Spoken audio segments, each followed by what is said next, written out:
Hello and welcome back to another video on the Argus SMP. I'm the Survival Architect, you can call me Liv, and in between episodes I did exactly what I said I would.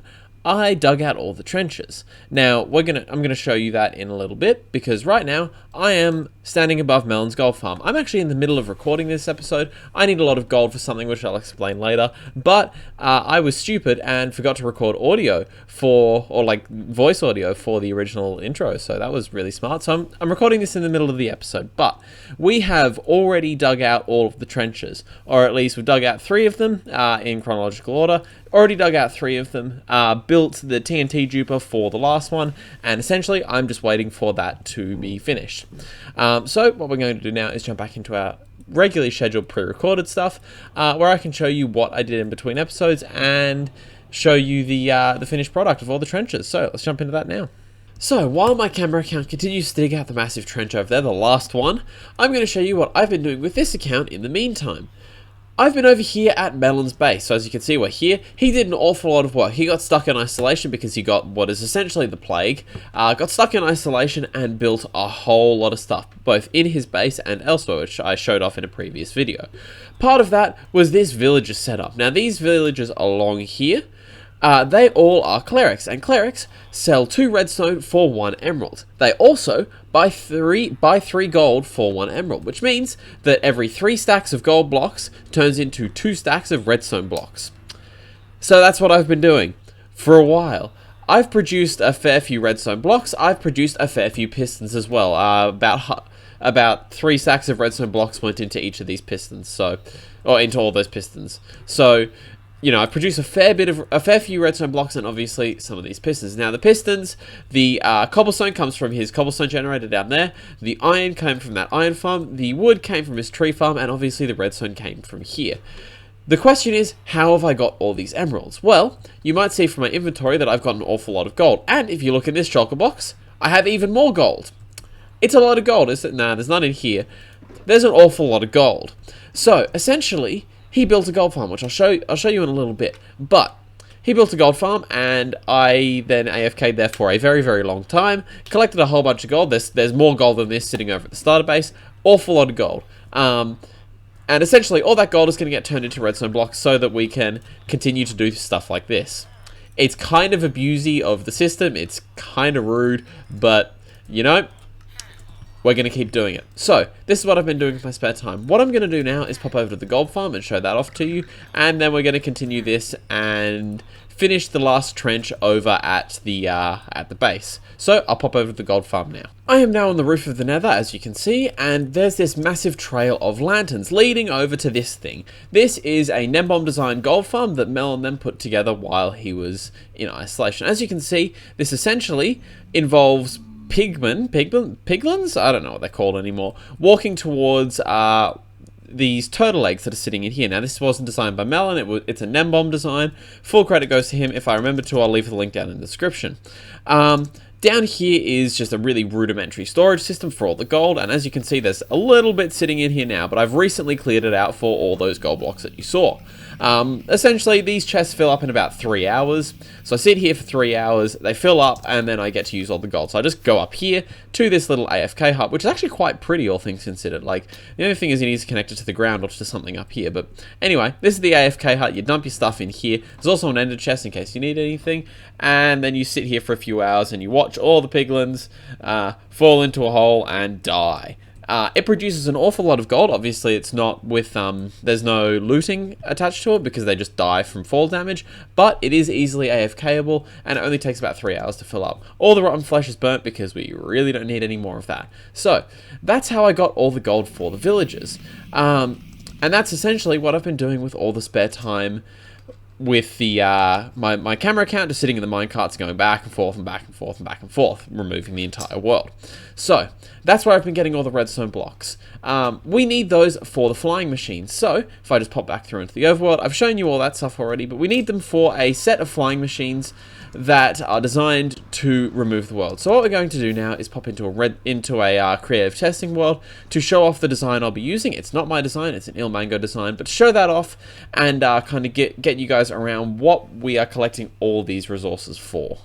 As you can see, I have now finished taking out the last of the trenches. This is where we were building earlier, and you can see there's still a little bit of lava that I really can't be bothered removing down there. Now, obviously, that means that everything is ready for the World Eater to go in. All the way around my base has been dug out, and honestly, I'm really happy with the amount of work that I've done so far. It's taken me a little while, but I've got there.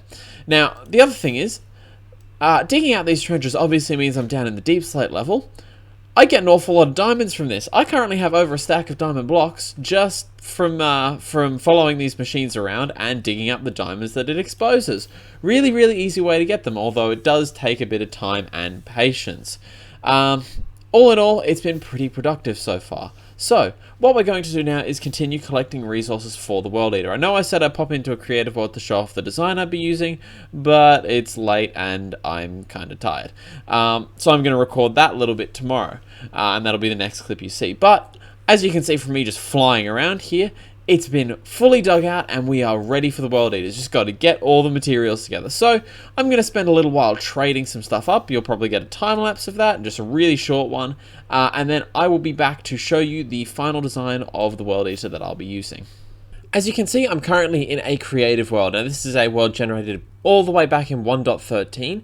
And this is ilmango's World Eater. Now, as you can see, there's two modules to this, and this is exactly why I needed the trenches dug out. Two modules. This one up here is the TNT duper. As you can see, down here is a two-way TNT duper that duplicates TNT when going that way and when going back this way. Really cool design. I can't take any credit for it. All on him. Up here is a mechanism that moves the entire thing down. You've got a falling monostable circuit here and a number of other little things. Then, down the bottom here, it's all connected up via these slime block chains, so they can all move down at once. Down the bottom here is a set of liquid sweepers. Now these essentially use these glass blocks, no, not those glass blocks, uses a set of pistons, all these pistons along here, to remove any liquids that are in the path of the TNT. And they are exactly far enough down that it removes some blocks, and then the TNT can remove just the top. So it'll remove just one layer, and then the liquid sweepers will come back through again, and so on and so forth. Over here is essentially a mechanism to send everything back again.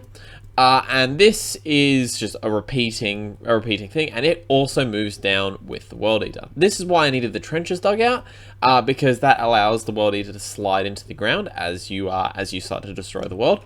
But all in all, it's a pretty cool design. I can't take any credit. All credit goes to ilmango. I'll leave a link down to the video down in the description below.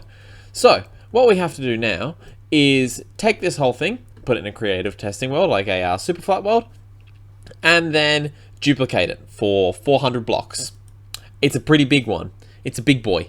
So, that's the plan. We're going to head over into a creative testing world now. I'm going to do that. While I'm doing that, we're also going to pop back onto the Argus SMP. So I'm going to design all that off camera, or duplicate this, I should say, all off camera. And in the meantime, we will be back on the Argus server. So, while I get all that designed up in my creative world, I'm not going to be able to build it in this world or show it off to you today, just simply because I don't have enough time. I've got a lot going on in my life, and I just don't have the time to do it in today's episode, because it is currently Friday, and this video goes out on Tuesday, so yeah, it's not quite feasible. But what I did do off camera is I went and got 3 wither skulls. Now, for those who don't know, we're still here in Melons Base, and for those who don't know, he has a set of strip mines. If you just go through this map here, you can drop all the way down to Y-58.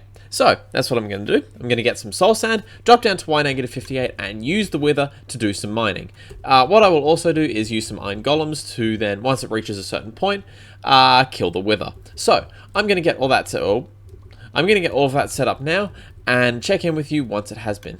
I'm now down here in the mines, and as you can see, I've got a whole lot of iron golems sitting in here. Essentially, what's going to happen is the wither's going to come down here chasing me, break all these blocks, and eventually break into this room. By this point, I'll be over here watching, but it'll fire off a wither skull. It'll hit the wall, it'll damage the iron golems. The iron golems will then freak out and attack the wither. That's the plan. That's what's going to happen. I've seen it done before. This I've been killing withers for years. Makes life so much easier. But what we're going to do, run all the way down here. I've got 1 wither skeleton skull left. The other 2 are already on our wither. And I'm just going to place it and go. This is going to be really interesting. Hopefully it doesn't escape and destroy Melons Base, but here we go. Nope. There we go. Ah! Alright. I'm going to speed this up, probably.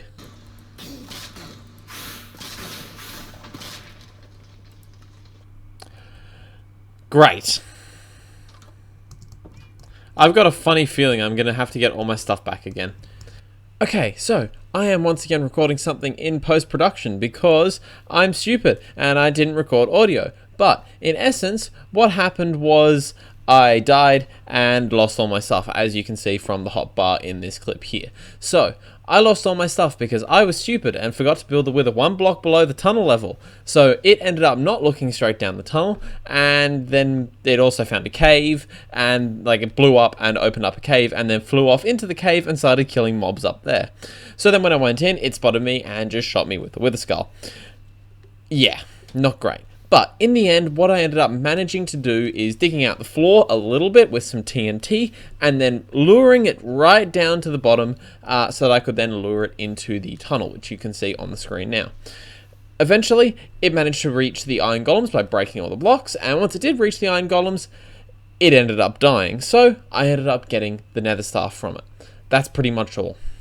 Well, it's now been a day since we had the incident with the wither in the mines down below, and as you can see, we've still got the nether star. So what I'll do in between episodes is I'll get this crafted into a beacon and probably put it over at the starter base for now. We'll have to see.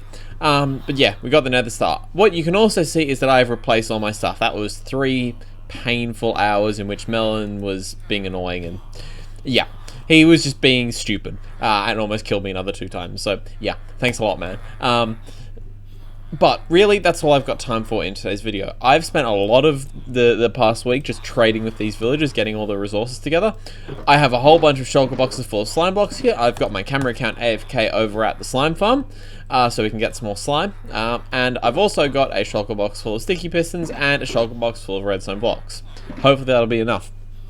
In between episodes, what I'm also going to do is get everything designed up on a creative testing world, a single player testing world somewhere, just so that I've got everything ready for building it in here. So what I'll do is I'll get that into Lightmatica and get it properly positioned over there, and then we can build it in the next video.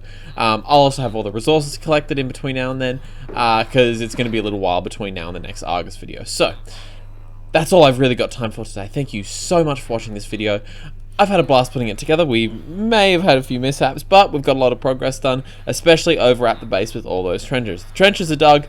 That's the border of our base. I have done the border of, well, the inside of our base. So that's all done, and I'm really, really happy with it. Thank you very much for watching this video. If you've enjoyed it, hit the thumbs up button. If you want to see more stuff from me, subscribe to the channel. I've left some links down in the description below to some other channels, the ones that I've used in this video. But yeah, that's all I've got time for. Thanks very much for watching, and I'll see you in the next video. Have a good one.